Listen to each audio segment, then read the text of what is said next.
Kuna siri ambazo hazipo kwenye vitabu vya shule, sio dini, sio sayansi, wala katika sheria za nchi, lakini zipo na zinaendesha kila sekunde ya maisha yako bila wewe kujua. Unapokosa pesa, unapovunjwa moyo, unapohisi kama dunia inakugeukia, haikuwa tu bahati mbaya. Kuna nguvu isiyoonekana ilikuwa inafanya kazi. Sheria hizi hazitungwi, zimekuwepo tangu kabla ya mwanadamu kuvumbua kalamu. Ni mfumo wa ulimwengu, na mtu yoyote asiyejua mfumo huu amefungwa, anatawaliwa, anapotea kwenye giza lake mwenyewe. Lakini je, ukiweza kuzielewa, kuzitumia, unajua utaweza kuendesha mawimbi ya maisha yako kama nahodha wa meli katika dhoruba? Hii si video ya kawaida. Huu ni mlango wa kuingia kwenye maarifa yaliyofichwa kwa karne nyingi, maarifa yaliyotumiwa na mafarao, wachawi na viongozi walioacha kivuli kwenye historia. Na sasa ni muda wako. Lakini swali ni moja tu. Uko tayari kujua siri 7 zinazotawala kila jambo duniani? Siri ambazo ukizitumia vizuri hazitakupa tu maarifa, bali zitakupa nguvu. Pia baki kwenye video hii mpaka mwisho, kwani hapo mbele nitakuonyesha kitabu perfect kwa somo hili. Hapa ni Gizani, mahala ambapo ukweli hauna kizuizi. Leo tunafungua elimu iliyofungwa na kufichwa kwa vizazi. Mtazamaji, jiandae.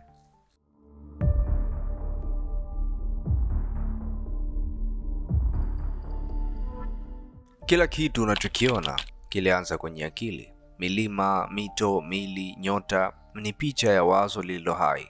Kabla ya kitu chochote kuwepo, kulitangulia wazo.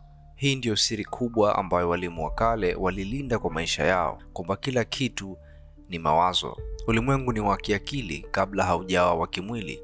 Ukifikiria kwa kina, utaona kila mafanikio huanza kama wazo. Kila kushindwa huzaliwa ndani ya akili kabla ya kuonekana kwenye dunia ya kweli. Na hii inamaanisha kitu kimoja: wewe ndio dereva kwenye maisha yako mwenyewe. Kila unachowaza, kila picha unayoiweka kwenye akili yako ni mbegu, na ulimwengu unaishi kuitikia mbegu hiyo. Ukipanda hofu, utavuna hofu. Ukipanda matumaini, utavuna miujiza. Ukipanda hasira, kisasi na huzuni, unajenga jehanamu yako mwenyewe huku ukiwa hai. Sheria hii inakuambia hivi: ukibadilisha akili yako, unabadilisha maisha yako. Usitafute kwanza kubadili hali yako ya nje, bali hali yako ya ndani, ndipo kila kitu kitaanza kutii. Hii ndio siri waliotumia watawala wakubwa wa kale. Hawakupambana na hali, walibadilisha tafsiri zao. Walitawala kwa akili kabla ya kutawala kwa nguvu. Na leo wewe una nafasi ya kufanya hivyo. Anza kudhibiti akili yako kama askari. Fikiri kwa makusudio. Jenga picha ulizonazo za maisha yako kwa ujasiri na uwazi. Usiwe mtumwa wa fikra zako, zifanye zikutumikie. Kwa sababu ulimwengu haurekodi maneno yako, ulimwengu unasikia mtetemo wa mawazo yako. Ukiweza kuelewa ukweli huu, umefungua lango la miujiza, kwa sababu kila kitu kinatokana na akili. Ulimwengu ni kama kioo kikubwa. Kila kitu kilicho juu kiko chini. Hii ina maana kwamba kile kinachotokea ndani yako kinaakisi kile kinachotokea nje. Ni mfumo wa muunganisho usioonekana lakini wenye nguvu usioweza kukatizwa. Wafalme wa kale walielewa vizuri sana sheria hii. Waliweza kutawala maeneo makubwa kwa kufahamu kuwa dunia ya nje ni picha ya hali ya ndani ya mtu au jamii. Watu wenye fikra kubwa pia waliweza kuendesha nguvu za ajabu kwa kuzingatia ulinganifu huu. Fikiria moyo wako kama ndoto ndogo ya dunia. Ndani yake kuna mawazo, hisia na ndoto, ulimwengu mdogo wenye nguvu kubwa. Na yale unayohisi ndani hutawala maisha yako ya nje. Kama moyo wako una huzuni, huzuni hiyo itaonekana katika kila sehemu ya maisha yako: mahusiano, kazi, hata afya. Kama ndani yako kuna amani, hata katika dhoruba kubwa utaweza kukaa imara ukitawala mawimbi hayo. Hii ni siri kubwa kuliko unavyodhania, kwani binadamu tunapelekeshwa mno na hisia zetu. Hivyo fahamu kuanzia sasa, hali ya ndani ni msingi wa hali ya nje. Bila kuelewa hilo, watu huendelea kupigana na maisha badala ya kuishi kwa mwelekeo mmoja. Hebu chukua mfano wa mtu aliyekuwa na shida za fedha. Kila mara anapojaribu kupata pesa anashindwa. Hali hii haikuwa bahati mbaya, ni kwa sababu akili yake ilikuwa imejaa hofu, shaka na mawazo mabaya kuhusu pesa. Akipanda mbegu hizi za hofu, ulimwengu ulizoa matunda ya hofu. Lakini mtu huyu alipobadilisha tu mawazo yake, akajifunza kuthamini pesa, kuamini kuwa pesa ni zana, sio adui, Akiweka picha nzuri za mafanikio ndani ya akili yake, basi ulimwengu wake wa nje ulianza kubadilika. Sheria ya ulinganifu inafundisha kwamba badilisha ndani, maisha yatabadilika nje. Hizi sio story tu ndugu, hizi ni kanuni za ulimwengu, hazipingiki na zitaendelea kuwa hivyo. Kama ulikuwa unajiuliza, hii ndio sababu kwa nini watu wenye mafanikio makubwa huanza kwa kujiwekea mtazamo sahihi. Pia hujifunza kudhibiti mawazo na hisia zao. Lakini sio tu mtu binafsi, hii inahusiana na jamii, nchi na hata historia na matukio makubwa. Jamii iliyojazwa hasira na chuki itapata matatizo makubwa. Nchi inayojali amani na ushirikiano itaendelea kustawi. Kwa hivyo, ukitaka kubadilisha maisha yako, usitafute mabadiliko ya nje tu. Anza ndani. Badilisha mawazo yako, hisia zako na mtazamo wako. Ulimwengu wa nje ni mzunguko wa kile unachokiweka ndani. Sheria hii inakufundisha kuwa kila sehemu ya maisha yako ni mfano wa sehemu nyingine. Unapoelewa hili, unaanza kuona picha kubwa na unajua kuwa badiliko moja ndani huleta mabadiliko mengi nje. Hivyo, maisha ni safari ya kuunganisha ndani na nje kwa mlinganiko mmoja. Na mtazamaji, kama nilivyosema mwanzo, kuna kitabu katika lugha ya Kiswahili tulichokiandaa kwa ajili yako kinachosomesha sheria hizi kwa undani zaidi. Tunachotoa kupitia WhatsApp kwa shilingi 5,000 tu. Nitafute WhatsApp kwa namba hiyo kujipatia. Kila kitu kinatembea, kila kitu kinatetemeka, hakuna kitu kinachosimama kabisa. Hili ndiyo funzo la sheria ya mwendo au law of vibration. Watu wengi hawajui, lakini ni kweli kwamba kila kitu, mawazo, vitu, hata hisia, vina mzunguko wa mawimbi. Hakuna kitu chochote kinachoshikilia hali yake ya utulivu wa milele. Vitu vyote vina mzunguko wa kugeuka na harakati zisizoisha. Mawazo yako, hisia zako na hata mwili wako unatetemeka kwa mzunguko fulani, na mzunguko huu huamua hali yako ya sasa. Unapotetemeka kwa hofu, utatembea katika mzunguko wa hofu. Unapotetemeka kwa amani, mzunguko wako hubadilika na huleta amani zaidi. Sheria hii inatufundisha kuwa ukibadilisha mzunguko wako wa mawazo na hisia, unaweza kubadilisha matokeo ya maisha yako. Hebu fikiria nyaraka za siri zinazosema jinsi serikali fulani zinavyotumia mionzi au frequency kuathiri watu. Mionzi hii inalenga kupunguza ujasiri, kuleta hofu na kuwafanya watu waogope kubadili hali zao za maisha. Hii ni mifano ya sheria ya mwendo ikitumika kuendesha hisia za umma kwa njia zisizoonekana. Lakini wewe, kwa kuelewa sheria hii, unaweza kujifunza kuzingatia mawazo na hisia zinazokufanya uwe na nguvu. Kama vile mtu anavyogeuza mzunguko wa redio, unaweza kugeuza mawazo yako ili kupokea miondoko ya mafanikio, furaha na amani. Katika maisha ya kila siku fanya hivi. Ukihisi mzigo wa mawazo mabaya au hisia za huzuni, simama, pumzika, pata muda wa kujisikia hali tofauti. Amsha moyo wako na akili yako kwa mawimbi yatakayokunyanyua. Baadhi wanaweza fanya hivyo kupitia usikilizaji wa muziki, kwani muziki una frequency maalum. Ndio maana muda mwingine tunajihisi huzuni au furaha tunaposikiliza. Wengine hawahitaji muziki, wanahitaji tu utulivu na kufikiri, au wengine hufanya meditation.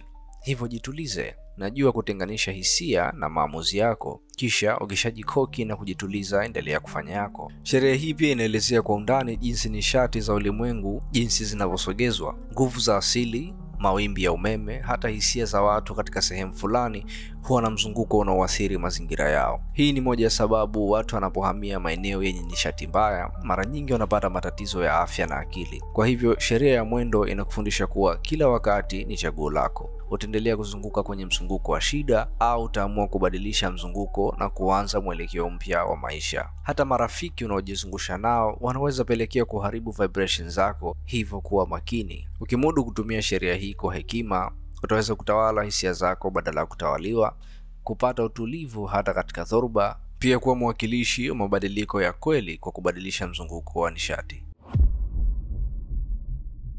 Kila kitu kina pande mbili. Hakuna kitu kinaweza kuwepo bila kinyume chake. Hii ni sheria ya polarity, msingi wa maisha na mabadiliko yote. Mwondoko wa joto na baridi, mchana unaothibitishwa na usiku, furaha ambayo haina maana bila huzuni. Mwenye nguvu anajua kuwa bila udhaifu hakuna nguvu halisi. Watu wengi wanapambana kupinga hali zao za maisha. Wanataka kuwa na furaha kila wakati bila kuzingatia huzuni ni sehemu ya maisha. Lakini sheria ya kinyume inatuambia kuwa huzuni ni mwanga wa furaha. Hakuna moja bila kingine. Fikiria hii. Watu maarufu na wenye nguvu duniani mara nyingi hujulikana si kwa mafanikio yao pekee, bali kwa jinsi wanavyokubaliana na changamoto zao. Watu kama Nelson Mandela, aliyekumbatia majeraha na mateso, lakini akageuka kuwa mfano wa msamaha na mshindi wa maisha. Kinyume ni chanzo cha mabadiliko na ukuaji. Ukikumbatia kinyume cha hali unayopitia, unapata nguvu ya kuendeleza mabadiliko. Sheria hii pia inatuonyesha kuwa vitu vyote vina uhusiano wa karibu, hata kama vinavyoonekana kuwa tofauti au hata vikitofautiana kwa nguvu. Katika dunia ya siri na mafumbo, kuna dhana kwamba nguvu mbaya na nzuri ni sehemu ya mzunguko huu wa kinyume, na hakuna moja kutawala milele. Kama vile umeme wenye chaji tofauti huchochea nishati, ndivyo hisia za mtu zinavyosukuma na kuvuta nguvu za maisha. Ikiwa mtu anajikuta akiingia katika mwelekeo hasi, sheria ya kinyume inamwambia kuwa kuna upande mwingine wa nguvu hiyo unayoweza kutekeleza. Ni suala la muda na maamuzi. Katika maisha ya kila siku, sheria ya kinyume inakufundisha usikimbie au kukata hisia zako. Jua kuwa huzuni, hasira na hofu ni sehemu ya mzunguko wa maisha. Badala ya kupingana na hisia hizi, jifunze kuzitambua na kuzitumia kwa nguvu ya kubadilika. Ukikumbatia kinyume cha hali yako, utaweza kubadilisha hali hiyo kwa kasi zaidi. Ndugu, kuelewa sheria hii unakuwa na ufunguo wa kweli wa kujitawala mwenyewe. Unaelewa kuwa kinyume si adui, bali ni sehemu ya mchakato wa mafanikio. Mtazamaji, katika kila kitu kuna msukumo na mvuto. Kuna kuja na kuna kuondoka. Ndio maana unahisi kuwa wakati mwingine uko juu kama mlima na siku nyingine unashuka kama mawimbi yanayogonga mwamba. Hii si bahati mbaya. Ni sheria ya mzunguko au the law of rhythm. Sheria ya ulimwengu ambayo haijawahi kuvunjwa. Kila kitu kina mzunguko wake. Bahari ina mawimbi ikiongezeka na kupungua. Mwezi una mizunguko yake ukiburuta hisia za wanadamu kwa siri.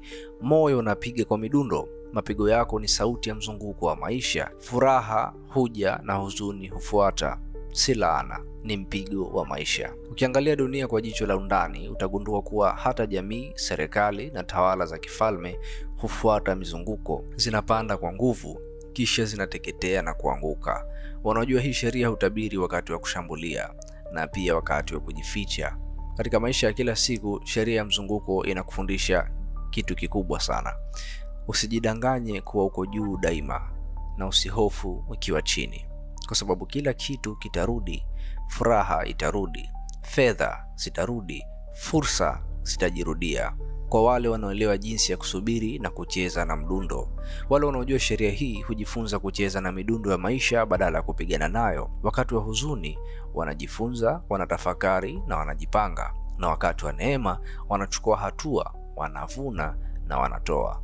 Katika ushahidi wa nguvu hii, angalia namna watu maarufu wanavyopotea na kurudi kama wimbi. Wasanii, viongozi au hata matajiri wakubwa hukumbwa na kipindi cha kimya na ghafla wanarudi tena kwa kishindo. Hii si miujiza, ni mzunguko. Watu wa zamani, hasa wale wa siri kama Freemasons na Illuminati, waliamini sana sheria hii. Walijifunza kuishi kwa mdundo, si kwa shauku ya wakati. Wakati wa ukimya hawakupanic, waliandika historia. Wakati wa mwanga walitawala dunia. Na wewe pia unaweza. Ukijua kuwa hisia zako hupanda na kushuka, hautajipiga moyo ukiwa chini. Badala yake utasubiri wimbi likupandishe tena. Utajua kuwa kila kipindi kina maana na kila mdundo ni nafasi ya kubadilika.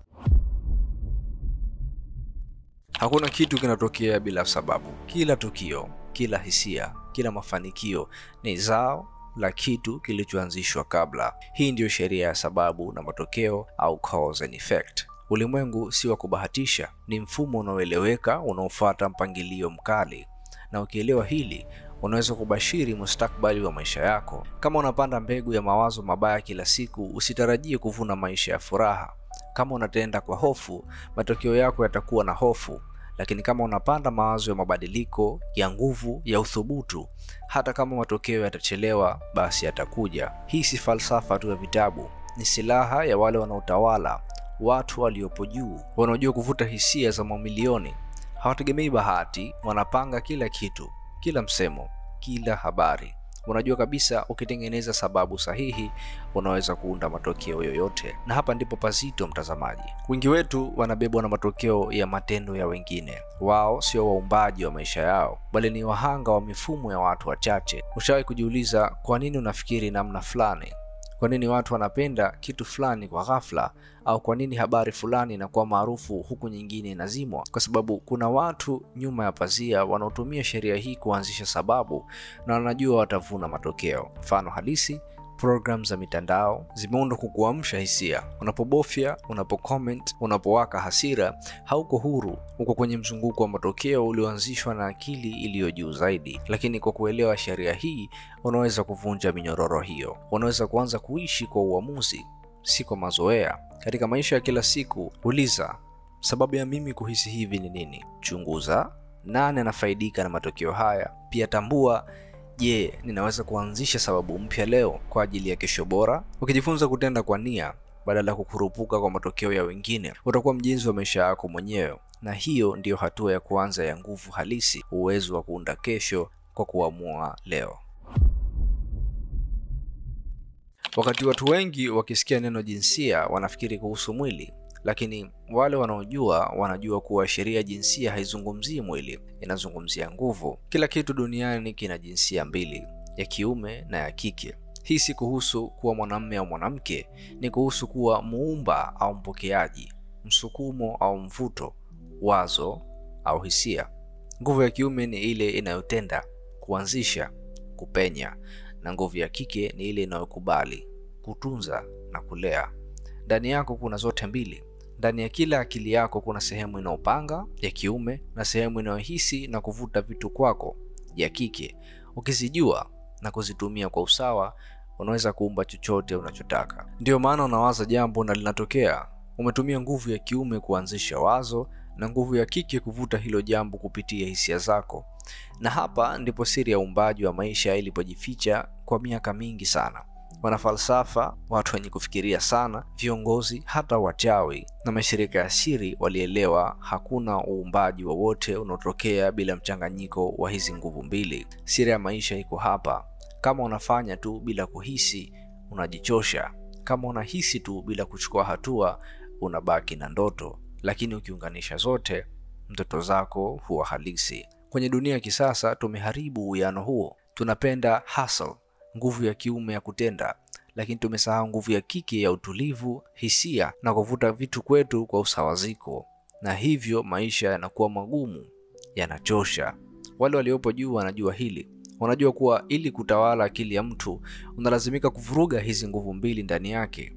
Ukimfanya mwanamume aone hisia kama udhaifu, umemkata nusu. Ukimfanya mwanamke aamini kuwa hawezi kutenda, umemfungia uwezo wake. Na hivyo unadhibiti kizazi kizima. Lakini wewe sasa umeshajua, na kwa kujua unakuwa huru. Tumia nguvu ya kiume kupiga hatua na nguvu ya kike kulifanya jambo liwe na hisia kwako.